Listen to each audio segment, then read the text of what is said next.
Datos del Consejo Nacional de Evaluación de la Política Monetaria de Desarrollo Social, o mejor conocida como Coneval, indica que hay 46,8 millones de mexicanos que están en el rango de pobreza. 37,7 millones se encuentran en pobreza moderada y 9,1 millones de mexicanos en condición extrema de pobreza. Claro, podemos aquí ver un ligero y drástico cambio respecto a otros años pasados. Se puede decir que para bien, muchos de estos cambios se han dado por la política monetaria que ha tomado el país y por los distintos programas sociales que, a ver, yo no me voy a meter en eso. Todos tenemos opiniones distintas de los programas sociales y no me incumbe a mí hacer guerras en los comentarios. Hoy no estamos para criticar esos programas, si quieren eso lo hacemos después, pero ahorita tenemos una dinámica muy diferente. Hoy vamos a entender por qué muchos mexicanos viven en condición de pobreza.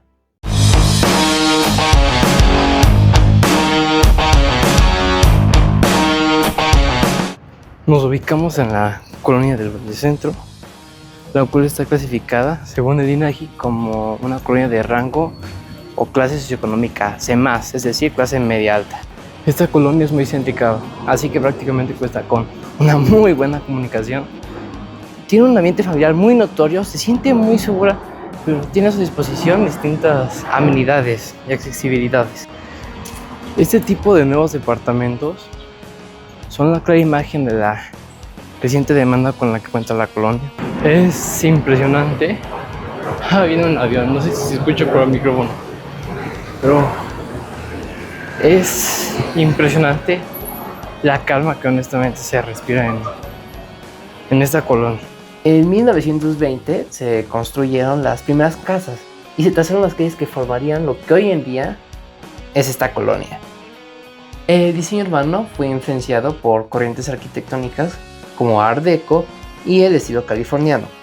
Si bien todo lo que he dicho suena interesante, nos puede hacer una idea muy errónea en nuestra cabeza que esta colonia desde un inicio fue catalogada para una clase socioeconómica media alta, cuando en realidad fue todo lo contrario. En el Boletín de Obras Públicas de 1930 se menciona la colonia del Valle como carente de agua potable y un saneamiento adecuado.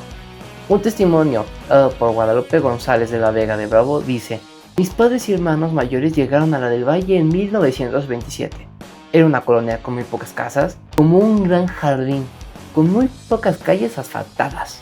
No fue sino hasta la década de los 50, con el fenómeno conocido como el milagro mexicano y el auge de una nueva clase media, que la colonia ganó la fama y la opulencia que hoy en día la diferencia del resto.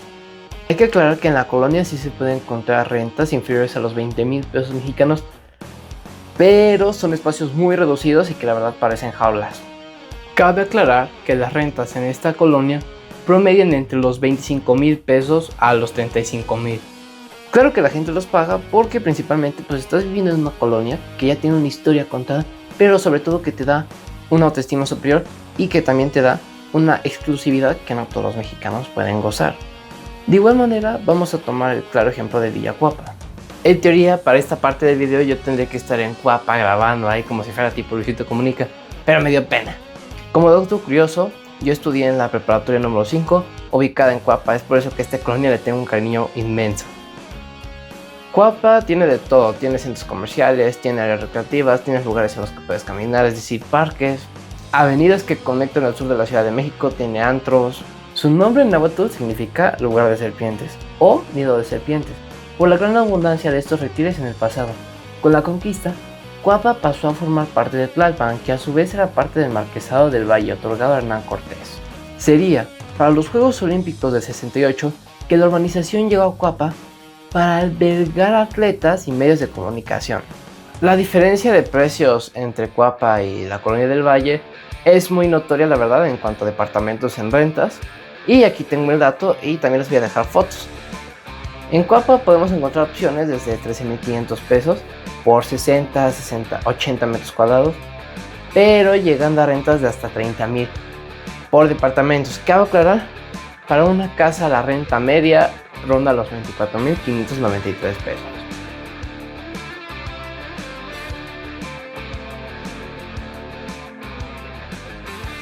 La cual es una colonia que en su mayoría es un nivel socioeconómico, más bien dicho, D más y C menos, es decir, clase media baja A o, y en su mayoría, clase baja alta. Hace rato la verdad que no estoy en Santa Úrsula, pero si algo recuerdo es que hay de todo menos tranquilidad. Algo sorprendente que hay que destacar de esta colonia es que cuenta con una historia futbolera increíble. Con la llegada de los españoles se introdujo el culto a Santa Úrsula, santa de origen europeo que terminó dándole el nombre a la comunidad. Esas calles empinadas donde corren motos antes corrían arroyos. Como tal, el pueblo data del 785 después de Cristo y tiene fuertes raíces prehispánicas y coloniales. Su historia moderna remonta a finales de los 40, donde habitantes de otros estados llegaron al lugar para trabajar. La construcción del gigante de Santa Úrsula, o Estadio Azteca, hoy mejor conocido como el Estadio Banorte, aceleró su urbanización.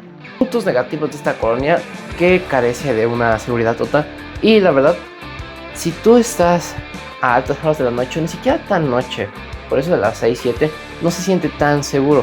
Claro está que sí hay seguridad, pero solo si vives en condominios privados. En esta colonia por menos de 25,000 pesos sí encuentras unos departamentos hermosos. Bueno, aunque no solo encuentras estos departamentos hermosos en Santa Úrsula, sino que también en zonas aledañas, ¿no? Como lo puede ser Pedregal de Santa Úrsula, donde rondan las rentas de entre 9,500 a 26,500 ya por algo más extravagante. Dato curioso de Santa Úrsula es que, al igual que pasa en la colonia del Valle, se ve la lucha entre lo moderno y lo antiguo. Aquí tenemos estas tres colonias ubicadas en la misma ciudad, pero con una diferencia muy notoria. El salario promedio en el primer trimestre del 2026, solo en la Ciudad de México, fue de 7,490 pesos. Pero usar de base un promedio no marca la realidad. Si tenemos a una persona con un ingreso mensual de 10,000 pesos y otra con ingreso, o sea, de 1,000,000 de pesos, el ingreso promedio sería de 500,000. Es por esa razón que para este video usaremos la media. Estadísticas oficiales del IMSS rondan un salario base de 23,000 mensuales, aunque en registros generales de ocupación los tabuladores caen entre 15,000 y 25,000 mensuales. De igual forma, hay que tomar en cuenta que el 40% de la fuerza laboral en Ciudad de México percibe el salario mínimo. En finanzas saludables se recomienda destinar entre un 25% y un 30% de tu ingreso mensual al pago de tu vivienda. Pero si has estado atento, habrás notado que las rentas más baratas nombradas ascienden a 9,500 pesos mensuales. Con un salario de 25,000 pesos, eso representaría el 38% de tu ingreso mensual. Por esa razón, muchas personas, aunque principalmente jóvenes, han decidido tener roomies para facilitar el pago de vivienda o, claro, a postergar su independencia. En México, casi el 60% de las personas viven en casa o departamento propio y solo el 15,7% de los mexicanos rentan. Esto no significa que estés haciendo las cosas mal, sino que nos muestra, si seguimos desglosando los datos, que muchas de estas viviendas han sido heredadas o fueron construidas por esos mismos familiares. Claro está, sin seguir los procesos legales que se solicitan y mucho menos con un arquitecto de por medio.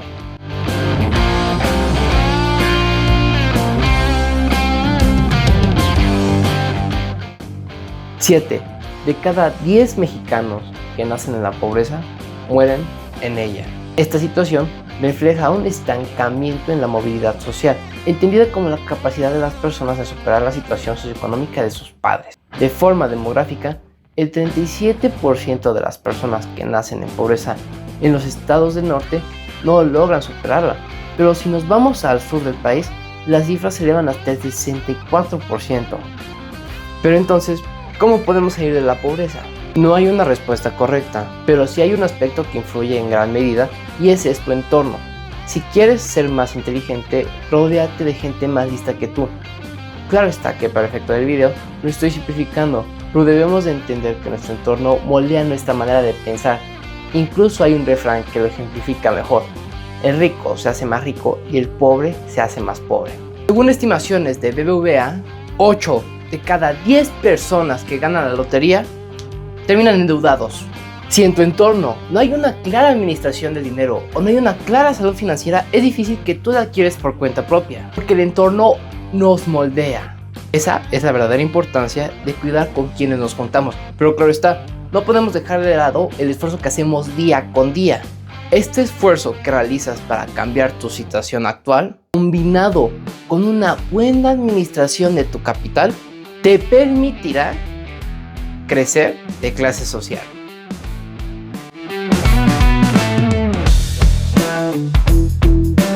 Tenemos a dos personas, Juan y Pedro, ambos con el mismo potencial y con el mismo conocimiento. Juan creció en una familia de clase trabajadora. Su madre se encargó de su crianza y de brindarle todo lo que ella podía dentro de sus posibilidades. Él se enfocó en sus estudios y en sobresalir del resto para brindarle un mejor futuro a su madre. Del otro lado de la moneda, encontramos a Pedro. Su padre es encargado de un buffet de abogados de alta estima en México y su mamá es ejecutiva en un banco de alta importancia. Creció lleno de lujos y sin preocupaciones, la mejor ropa, la mejor alimentación, la mejor educación. Ambos se presentan a la misma entrevista de trabajo y la decisión es contundente. El puesto se lo dan a Pedro por su apariencia y porque cuenta con una mejor educación. Es aquí cuando tenemos que entender que México no es un país pobre, es un país desigual. Año con año, el país genera suficiente riqueza para que nadie tenga que vivir en la pobreza. Aún así, 2 de cada 5 personas en México piensan que el pobre no hace el suficiente esfuerzo para salir de la pobreza. Quizás lo más paradójico de la desigualdad es que, como han demostrado diversas investigaciones, la creencia de que recibes lo que mereces tiende a ser mayor en países con mayor desigualdad. En las colonias visitadas quedaba muy en claro la segregación espacial. Entendamos que la segregación espacial es el cómo ciudadanos de clases sociales similares coexisten entre sí en todo tipo de espacios: trabajo, escuela, compras, ocio o recreación. Debido a esa falta de interacción con otras clases sociales, es imposible contrastar estas diferencias narrativas de comunicación y de las redes sociales. Como resultado de esta segregación moderna es el pensar que perteneces a una clase social solo por las redes sociales.